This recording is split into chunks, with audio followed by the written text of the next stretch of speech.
BRS నేత మాజీ మంత్రి గంగుల కమలాకర్ మాట్లాడుతున్నారు. లైవ్ చూద్దాం. సెంట్రల్ మినిస్టర్గా మాట్లాడలేదు కాబట్టి అది చాలా బాధాకరంగా ఉన్నది. విత్ ఎవిడెన్స్ నేను మీకు ఇస్తున్నా, ఈ ఎవిడెన్స్ మీకు పంపిస్తా, దీన్ని రెక్టిఫై చేసుకొని దాన్ని మాట్లాడాల్సిందిగా కోరుతున్నాను. నేను మన మూడో పాయింట్ తన మాట్లాడింది కాళేశ్వరం అవినీతి ప్రాజెక్ట్ కేసీఆర్కు ఏటీఎంగా మారిపోయింది అంటుంది. ఇది ఎవరు మాట్లాడింది? ఇది కేవలము మళ్ళా రేవంత్ రెడ్డి గారు మాట్లాడిందే మీరు మాట్లాడుతున్నారు. కాళేశ్వరం డిపిఆర్ 80,190 కోట్లు. ఈరోజు బీఆర్ఎస్ పార్టీ ఆ రోజు ప్రభుత్వం ఉన్నప్పుడు ఖర్చు చేసింది టీఆర్ఎస్ ప్రభుత్వం 94,000 కోట్ల రూపాయలు. ఈయనకి ఎక్కడ ఏటీఎం ఉన్నది? ఈరోజు ఇక్కడ జరిగింది. వాస్తవం ఇదే అయితే 1,00,000 కోట్లు ఖర్చు కాని ప్రాజెక్టులో 1,20,000 కోట్లు అవినీతి జరిగిండ్రు.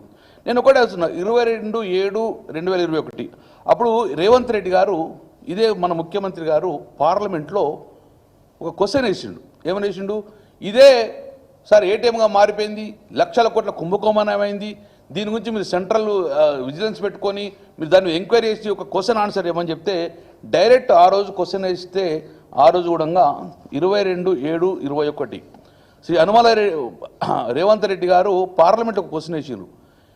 ఈ యొక్క అవినీతి జరిగిందా, మేడిగడ్డ బ్యారేజ్లో కాళేశ్వరంలో అవినీతి జరిగిందా, మీ సెంట్రల్ గవర్నమెంట్ రిపోర్ట్స్ ఉంటాయి కదా అంటే క్లియర్గా వాళ్ళు చెప్పడం జరిగింది, ఎక్కడ కూడా ఇంత కూడా అవినీతి జరగలేదని చెప్పి the minister of state for the Jal Shakti and tribal affairs వాళ్ళు శ్రీ విశ్వేశ్వరుడు గారు ఎక్కడ అవినీతి జరగలేదని చెప్పేసి రేవంత్ రెడ్డి గారు ఇచ్చిన ప్రశ్నకు సమాధానం మరి ప్రధానమంత్రి మోడీ గారే కదా, ఆ పార్లమెంట్ నడిపేది కూడా మోదీ ప్రభుత్వం వాళ్ళే, ఎన్డీఏ ప్రభుత్వం కదా, అందరం మేము మ్యాన్పేట్ చేసినామా? మరి ఈరోజు పార్లమెంట్లో అడిగిన ఆన్సర్ కూడా మీరు మళ్ళా అవినీతి జరిగిందంటే మరి దీనికి అవగాహన ఉన్నట్ట మీకు లేనట్ట? కాబట్టి as informed by the state government no instance of corruption have come to its notice regarding this projects. అంటే ఏంది? ఈ ప్రాజెక్ట్లో ఎక్కడ అవినీతి అనేది మాకు అనరాలేదు కాబట్టి అలాంటి ఆరోపణ లేదు అని చెప్పేసి రేవంత్ రెడ్డి గారు ఇచ్చిన ప్రశ్నకు సమాధానంగా బండి సంజయ్ గారు ఇది 22/7/2021 నాడు రేవంత్ రెడ్డి గారు అడిగిన ప్రశ్నకు బహుశా మీరు అందులో ఉన్నట్టు ఎంపీగా మీరు ఇన్నుంటారు. మరి ఉన్నా కూడా మీరు ఇంకా అవినీతి జరుగుతుందంటే ఇది మేము నిదర్శనంగా భావిస్తున్నాము. ఇంకోటి ఇవన్నీ కల్పితాలు. కాంగ్రెస్ పార్టీ ఏదైతే మాట్లాడుతుందో దాన్నే మీరు రిపీటెడ్గా మాట్లాడుతుండ్రు. కాబట్టి మీరు ఒక్కసారి ఆలోచించుకోవాలి. ఈరోజు కాళేశ్వరం జాతీయ హోదా ఇస్తే బీజేపీ పరువు పోయేది. ఎస్ కరెక్టే. మరి మీరు పోలవరంకి ఇప్పించారు కదా, మీ ఒకటి పోలవరంకు జాతీయ హోదా ఇచ్చారా? తెలంగాణ రాష్ట్రంలో మీరు మంత్రులు ఉన్నారు, ఇంతమంది ఎంపీలు ఉన్నారు, ఒక్క ప్రాజెక్ట్ కూడా మీరు జాతీయ హోదా తీసుకురాలి. మీరు పోలవరంకు తెలంగాణకు నుంచి గోదావరి పోలవరంకు మీరు జాతీయ హోదా ఇప్పించారు. ఏమైంది జాతీయ? స్టార్టింగ్లోనే డయాఫ్రామ్ మొత్తం కొట్టుకపోయింది. మీరు ఏదైతే జాతీయ హోదా ఇచ్చిండ్రో దానికి పోలవరంగా డ్యామ్కు ఒక డయాఫ్రామ్ కొట్టుకుపోయింది. మరి ఇప్పుడు ఇజ్జత్ పోయిందా లేదా? మీరు అన్నారా కాళేశ్వరం జాతీయ ఇస్తే బీజేపీ పరువు పోయేదని. మరి ఇప్పుడు ఎవరు పరువు పోయింది? మీరు జాతీయ హోదా ఇప్పించారు కదా.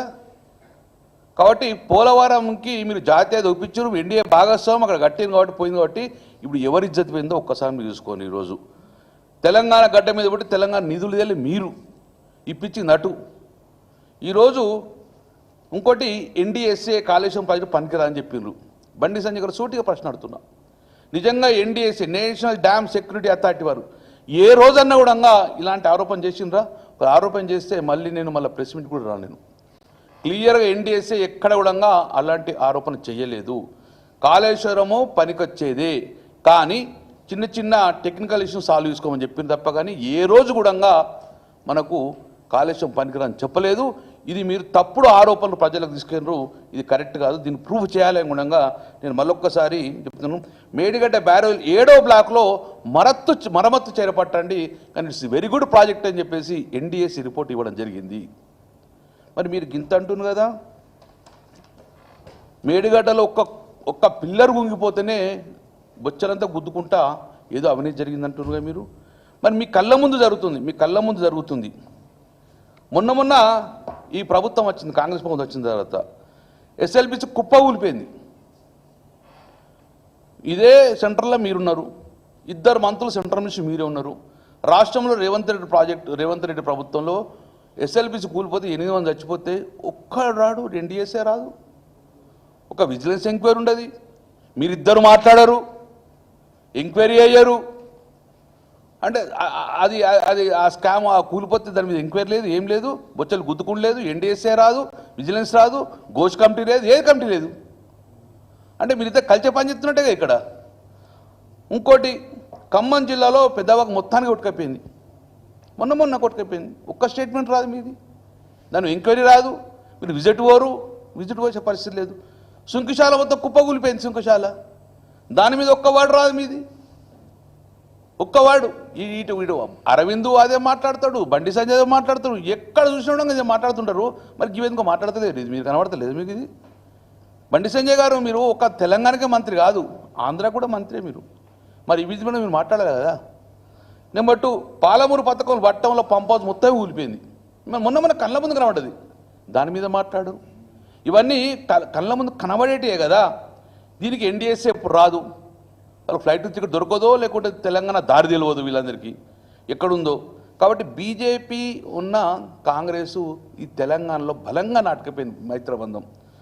సో ఇంకోటి పర్మిషన్ లేకుండా ఇష్టానుసారంగా ప్రాజెక్టు కట్టినాడు. ఇది ఎంత మూర్ఖత్వపు ఆలోచన అంటే, పర్మిషన్ లేకుండా ఇష్టానుసారంగా ప్రాజెక్టు కట్టారు. Is it possible in Telangana?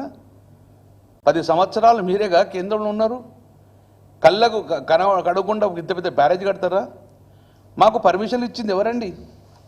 కేంద్ర ప్రభుత్వం ఇచ్చింది. పర్మిషన్లు కడతామా? Kaleshwaram project status of clearance క్లియర్గా హైడ్రాలజీ క్లియరెన్స్ అన్ని క్లియరెన్స్ పర్మిషన్ ఇచ్చిందిగో మీకు పంపిస్తా బండి సంజయ్ గారు, కేంద్ర ప్రభుత్వం ఇచ్చింది. ఇదే హరీష్ రావు గారు కేసీఆర్ ఆదేశంతో మహారాష్ట్రలో 10 రోజులు కూర్చొని మహారాష్ట్ర ప్రభుత్వం నొప్పించడంగా ఈరోజు మనకు పర్మిషన్ తీసుకొచ్చి మేడిగడ్డ కట్టిండ్రు. కేంద్రం నుంచి మనకు పర్మిషన్లు వచ్చినాయి, వస్తేనే మేడిగడ్డ కట్టినాం. ఇది చిన్న కలవట్ట కట్టేందుకు పర్మిషన్ లేకుండా. పర్మిషన్ లేదని ఎట్లా మాట్లాడతారు మీరు? పర్మిషన్ లేకుండా ఇష్టంగా ప్రాజెక్టు కట్టారంటే మరి ఈ పర్మిషన్ కాపీ ఏంది? కాబట్టి ఇవన్నీ కూడా అవగాహన లేకుండా మీరు ఒక మంత్రిగా డాక్యుమెంటరీ ఎవిడెన్స్ని పక్కకు పెట్టి మీరు మాట్లాడు కరెక్ట్గా ఇవన్నిటిని మీరు రెక్టిఫై చేసుకోవాలి. మీ పోరాటం అంతా మా మీద కాదు, మీ పోరాటం అంతా ఇప్పుడు ఏదైతే మీకు డ్యామేజ్ అయినా అవన్నీ కాంగ్రెస్ ప్రభుత్వం మీద పోరాటం చేస్తే మేము చాలా సంతోషపడే వాళ్ళము. ఇక తర్వాత చివరిగా కాళేశ్వరంలో నీళ్లు రాలేదు, పంట దిగుబడి పెరగలేదు. నేనే మంత్రి, మీరు ఎంపీ. మండే టెండర్లో కూడా మత్తళ్ళు దునికినాయి. ఎల్ఎండి కానీ, మిడ్ మానేరు కానీ, అప్పర్ మానేరు కానీ భూమికి బరువంత పంట వంటి కలవట్లో కొట్టుకునే పరిస్థితి వచ్చింది. మరి ఇన్ని 40-50 సంవత్సరాలు నీళ్లు రాలే కదా, మరి ఎక్కడి నుంచి వచ్చిన నీళ్లు? వర్షాలు పడ్డాయా? ఇది కేవలము మేడిగడ్డ నుంచి, అన్నారం నుంచి, సుందీల నుంచి, మేడారం నుంచి డైరెక్ట్ రామడుగు నుంచి మిడ్మానేరు దాకా నీళ్ళు వస్తే ఆ యొక్క ఎండ్రూట్ మొత్తం కూడా ప్రజలు కాలువలు నింపించుకొని, చెరువులు నింపించుకొని సంతోషపడ్డారు. మేమందరం సజీవ సాక్ష్యాలు కదా, మేమందరం దృష్టిగా. మరి ఈ నీళ్ళు ఎక్కడి నుంచి వచ్చినాయి? కాబట్టి ఇవన్నీ కూడా తెలంగాణ